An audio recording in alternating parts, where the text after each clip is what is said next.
Je suis heureux de vous retrouver pour ces dernières conférences. Et nous allons aujourd'hui terminer le commentaire de ce livre de Daniel. Du moins, nous allons terminer l'analyse du texte parce que nous aurons à partir de là des éléments de comparaison avec l'Apocalypse. Et là, nous allons voir que le texte s'enrichit considérablement. Je vais donc étudier ce texte à partir du verset 4. Vous savez que la dernière fois, nous avons étudié les 3 premiers versets du chapitre 12 et nous allons voir ce soir la fin du chapitre. Toi, Daniel, tiens secrètes ces paroles et scelle le livre jusqu'au temps de la fin. Plusieurs alors le liront et la connaissance augmentera. De quelles paroles s'agit-il? Est-ce qu'il s'agit de tout le livre de Daniel? Je ne pense pas, parce que l'injonction qui lui est faite là ne concerne probablement que sa dernière vision. Et il l'écrivait probablement à des dizaines d'années d'écart et probablement pas sur le même parchemin ou sur le même papyrus. Par conséquent, je ne crois pas qu'il s'agisse de l'ensemble du livre de Daniel. D'autre part, ce livre de Daniel dans son ensemble n'est pas resté scellé dans sa compréhension jusqu'à la fin.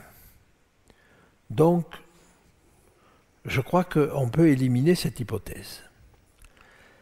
Deuxième hypothèse, il s'agit de la dernière vision, c'est-à-dire les chapitres 10 à 12, celle que nous étudions en ce moment, et qui effectivement est mal comprise, ou on va dire du moins qu'il y a des interprétations diverses et variées.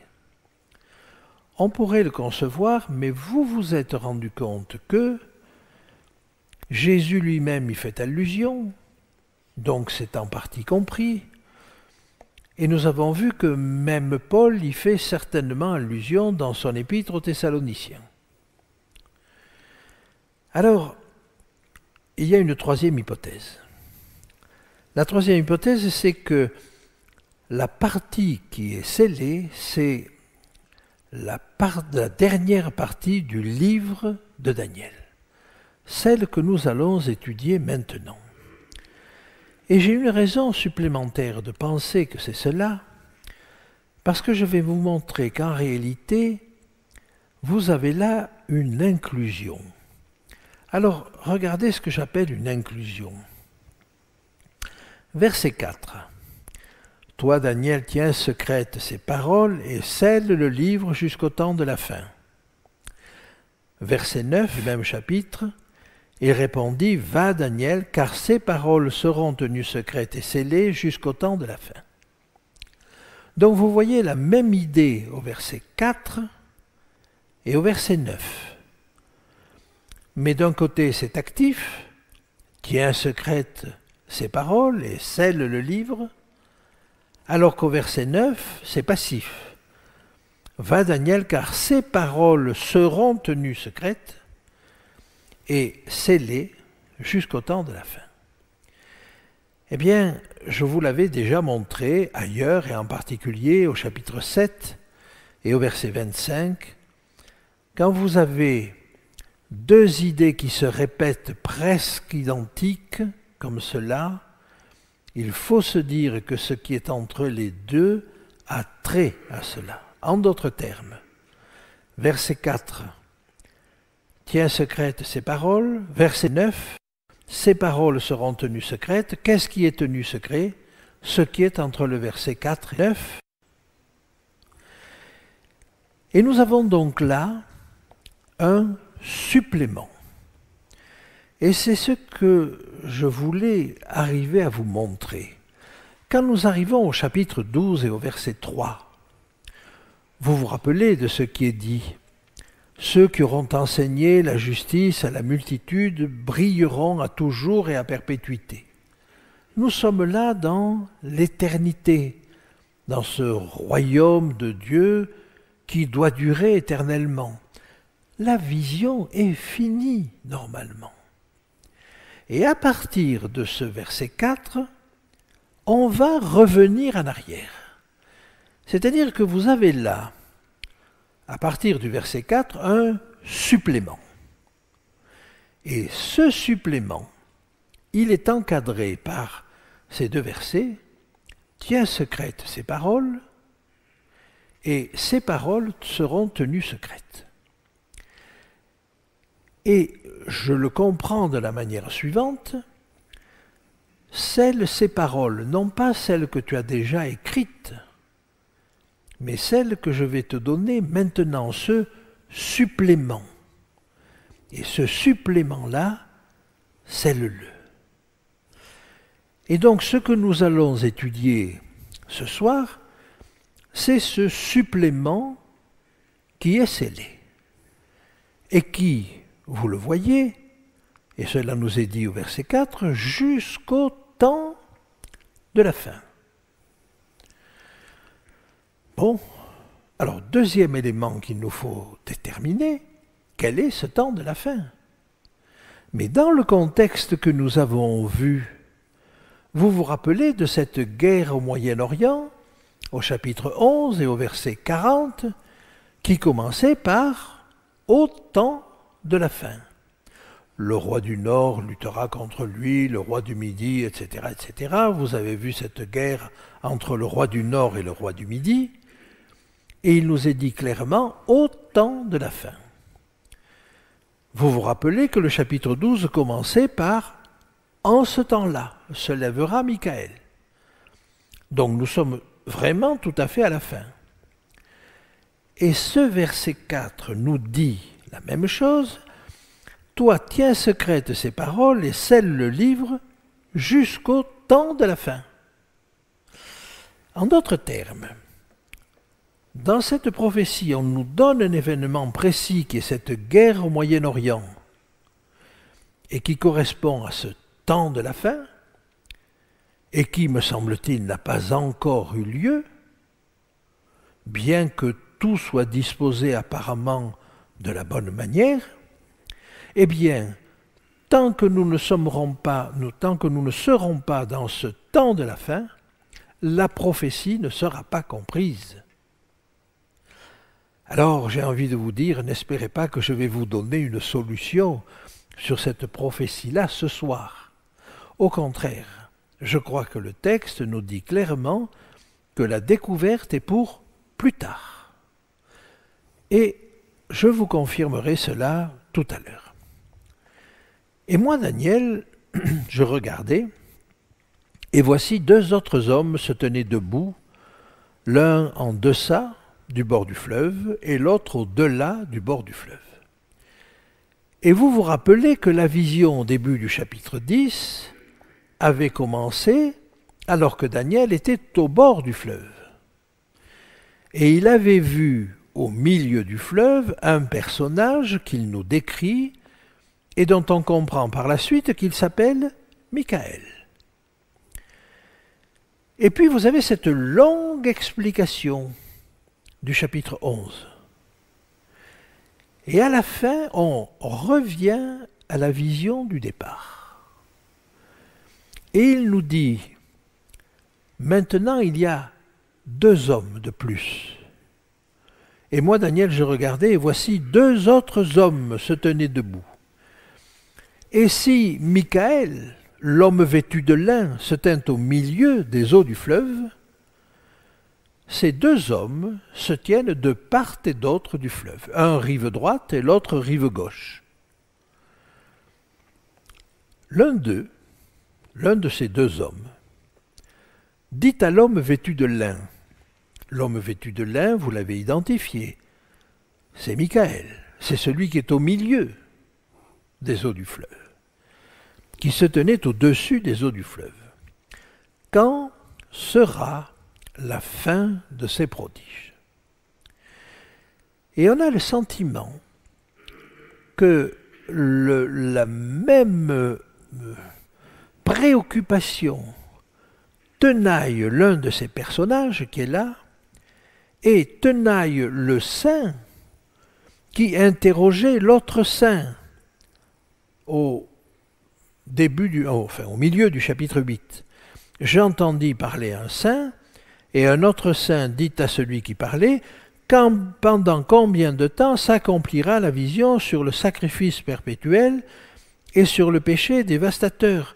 Jusqu'à quand le sanctuaire et l'armée seront-ils foulés? Donc vous voyez la même préoccupation.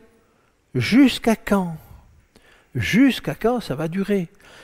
Même préoccupation que Daniel d'ailleurs.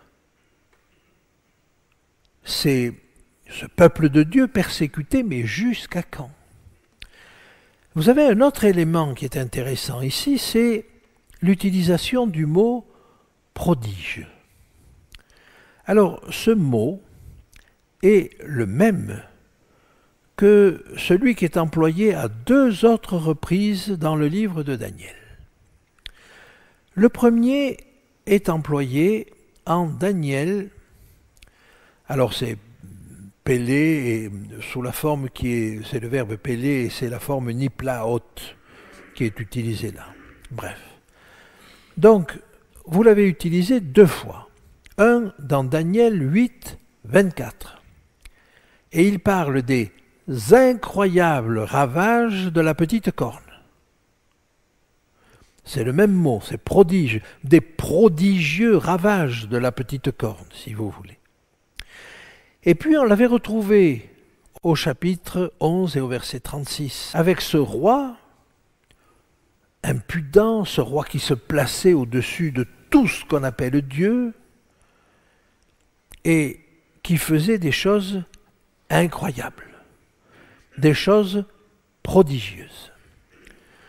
Ce mot nous avait permis de faire un lien entre, d'un côté, la petite corne de Daniel 8, et de l'autre côté, ce roi qui se met au-dessus de tout ce qu'on appelle Dieu, au chapitre 11. Ce même mot nous permet de faire un lien maintenant avec la question, et la question en somme est en train de dire, mais ces agissements de la petite corne, ces agissements de ce roi qui se met au-dessus de tout ce qu'on appelle Dieu, ça va durer jusqu'à quand? Et vous voyez, ce mot-là n'est employé que dans ces versets que je viens de vous citer. Vous voyez comment il est important de faire attention à ce vocabulaire. Alors parfois, les textes ne rendent pas le fait que c'est le même mot, mais ce même mot nous conduit de manière sûre sur le sens à donner à ces choses-là. J'avance encore et j'arrive au verset 7. Celui qui a posé une question va recevoir une réponse. Et j'entendis l'homme vêtu de lin, qui se tenait au-dessus des eaux du fleuve, vous savez toujours qui c'est, Michael. Il leva vers les cieux sa main droite et sa main gauche. Et il jura par celui qui vit éternellement, que ce sera dans un temps, des temps, et la moitié d'un temps, et que toutes ces choses finiront quand la force du peuple saint sera entièrement brisée. La prophétie elle-même nous apprend que nous vivrons tout à fait à la fin des moments très durs. Je ne peux pas vous dire tout cela n'arrivera pas. Mais la force du peuple saint entièrement brisée. Peut-être vous dites-vous, nous sommes dans un siècle où de telles persécutions ne sont plus possibles. Du moins on pouvait se dire cela il y a quelques années. Mais maintenant on voit bien que la méchanceté peut prendre des formes terribles. Alors je crois qu'effectivement, on se trouve dans cette situation-là. Mais j'ai quand même plusieurs choses à éclairer sur ce verset. Un temps, des temps et la moitié d'un temps. 3 temps et demi. Ça, c'est une durée qu'on a déjà rencontrée. Et qu'on a déjà rencontrée au chapitre 7. Et c'était la durée d'action de cette petite corne.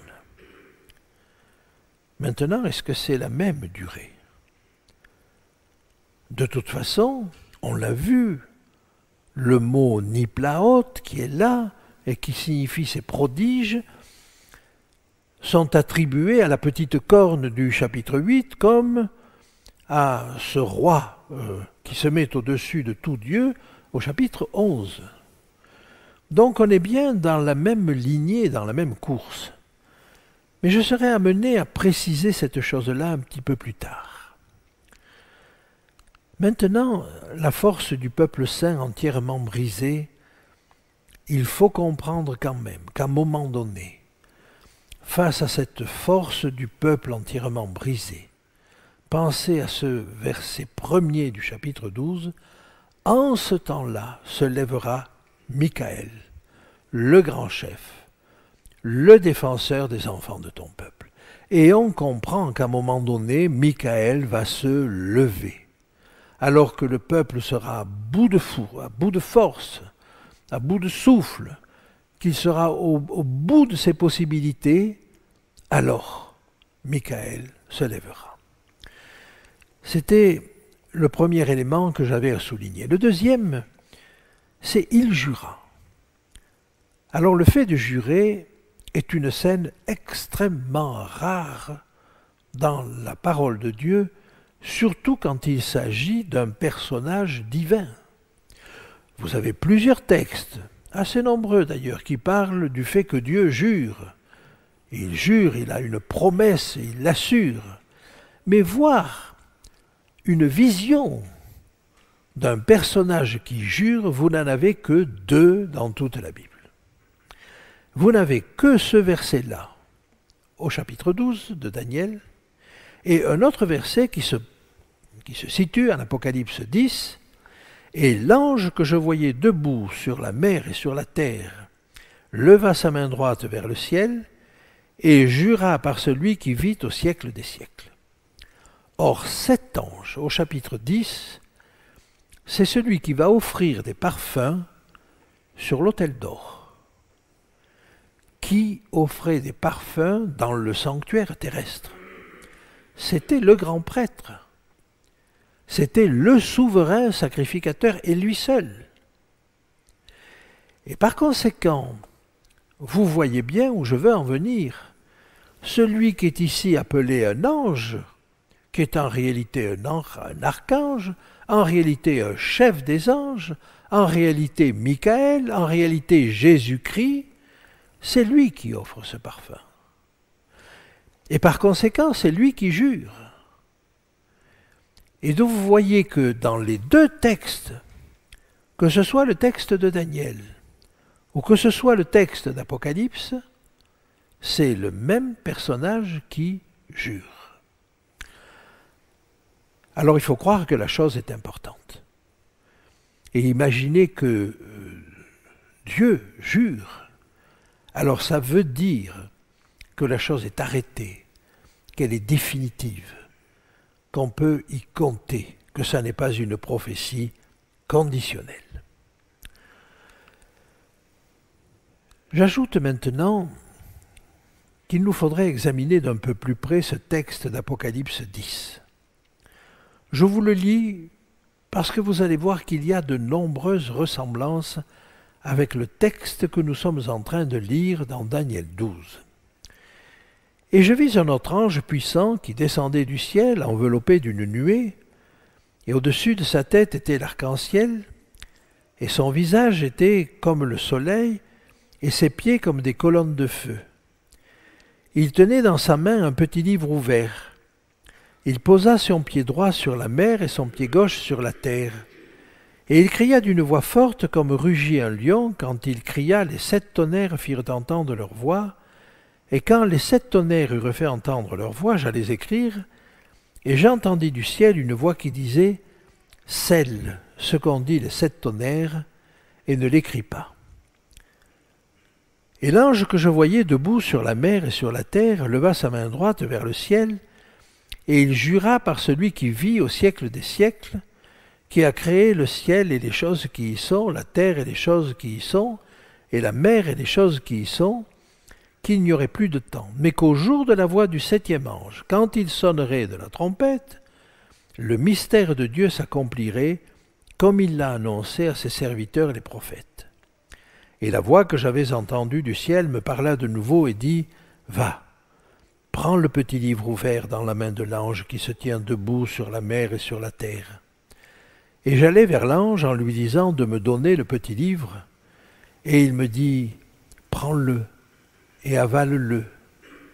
Il sera amer à tes entrailles, mais dans ta bouche il sera doux comme du miel. » Je pris le petit livre de la main de l'ange et je l'avalai. Il fut dans ma bouche doux comme du miel, mais quand je l'eus avalé, mes entrailles furent remplies d'amertume. Puis on me dit, il faut que tu prophétises de nouveau sur beaucoup de peuples, de nations, de langues et de rois. Quelles sont les différences entre ces deux scènes? Vous voyez que si dans la scène de Daniel, ce personnage se tient au-dessus des eaux du fleuve, ici il se tient avec le pied droit sur la mer et le pied gauche sur la terre. Nous verrons ce que cela peut vouloir dire. En général, on attribue à cela le sens d'une domination universelle. Peut-être que tout à fait à la fin, demain soir, je vous donnerai une autre piste, un autre filon. Mais j'aimerais que nous fassions la comparaison suivante. Dans Daniel 10, vous avez un homme vêtu de lin, qui a le visage comme le soleil, les yeux comme des flammes de feu, les bras et les pieds d'airain. Vous commencez à le connaître maintenant, ce personnage. Et dans Apocalypse, vous avez un personnage, Apocalypse 1, aux cheveux blancs, les yeux comme une flamme et les pieds d'airain. Maintenant, si nous allons vers Daniel 12, alors dans Daniel 12, vous avez ce personnage vêtu de lin, c'est le même, c'est toujours Michael, et dans Apocalypse 10, que savons-nous de lui? Eh bien, il a le visage comme le soleil, les pieds comme des colonnes de feu, tout ça se ressemble bien, c'est un ange puissant, nous dit-on, mais surtout, ils ont en commun qu'ils jurent. Est-ce que vous voyez ce double parallèle? Nous avions déjà observé ce double parallèle entre Daniel et l'Apocalypse. Mais je vais poursuivre ce parallèle. Regardez maintenant. Dans Daniel, il y a une prophétie scellée. C'est Daniel 12, des versets 4 à 9, et nous le verrons les versets qui suivent. Et il se trouve que entre les deux, entre Apocalypse 1 et Apocalypse 10, et en particulier dans Apocalypse 10, il y a un petit livre ouvert. Est-ce que vous voyez la relation? Prophétie scellée d'un côté, et on retrouve les mêmes circonstances, mais c'est un petit livre ouvert. Et notez que dans la prophétie de Daniel, on nous dit cette prophétie est scellée, mais un jour elle sera décellée, elle sera comprise. Et si le texte d'Apocalypse nous amenait jusqu'au moment où cette prophétie est décellée, où le petit livre est ouvert. Et vous voyez que ce tableau parallèle nous donne une indication extrêmement précieuse. Alors, je reviens au verset 7, quand il nous dit que toutes ces choses finiront quand la force du peuple saint sera entièrement brisée. Cette force brisée, Jésus nous en parle. Et il nous en parle toujours pareil dans ce texte de Matthieu 24. Et il nous dit au verset 22, « Et si ces jours n'étaient abrégés, personne ne serait sauvé. Mais à cause des élus, ces jours seront abrégés. Vous voyez qu'on est dans le même contexte. Vous voyez comment ces trois textes, le texte de Daniel, le texte d'Apocalypse et le texte de Jésus de Matthieu 24, ont de points communs. J'ajoute avec 1 Corinthiens 10-13, aucune tentation ne vous est survenue qui n'ait été humaine. Et ça, si vous voulez, c'est la consolation. Quelle que soit la dureté de l'épreuve, elle ne sera jamais au-delà de nos forces. Et Dieu qui est fidèle, retenez bien ceci, Dieu qui est fidèle, ne permettra pas que vous soyez tentés au-delà de vos forces. Mais avec la tentation, il préparera aussi le moyen d'en sortir afin que vous puissiez la supporter. J'aimerais ajouter autre chose qui vient confirmer le fait que Michaël se lève. Dans Joël 2, à la fin du chapitre, vous avez tout ce passage sur la pluie de l'arrière-saison. Mais si vous continuez au chapitre 3, et on étudie rarement ce chapitre 3, vous avez la suite. Et là, on voit que de Sion rugit l'Éternel. De Jérusalem, il fait entendre sa voix. Les cieux et la terre sont ébranlés. Mais l'Éternel est un refuge pour son peuple, un abri pour les enfants d'Israël. Et donc, ce que nous présente cette prophétie, ce qu'elle nous dit très fort, c'est que la force du peuple saint sera entièrement brisée. On arrivera jusqu'aux limites des possibilités du peuple de Dieu, mais Dieu ne laissera pas tomber son peuple. Michaël interviendra et il sera un abri pour ses enfants qui auront tenu ferme jusque-là. Alors, dans quelques instants, nous allons voir la suite de cela, mais gardons cette idée-là. Et quelle que soit la dureté de ce qui nous est annoncé, ayons cette assurance, cette certitude que Dieu nous aime, qu'il veut notre bien et qu'il ne nous abandonnera pas au milieu du gué. Pour traverser la rivière, il n'y a personne comme lui. Le courant peut être fort, menace de nous emporter, mais il est là. Merci de votre attention.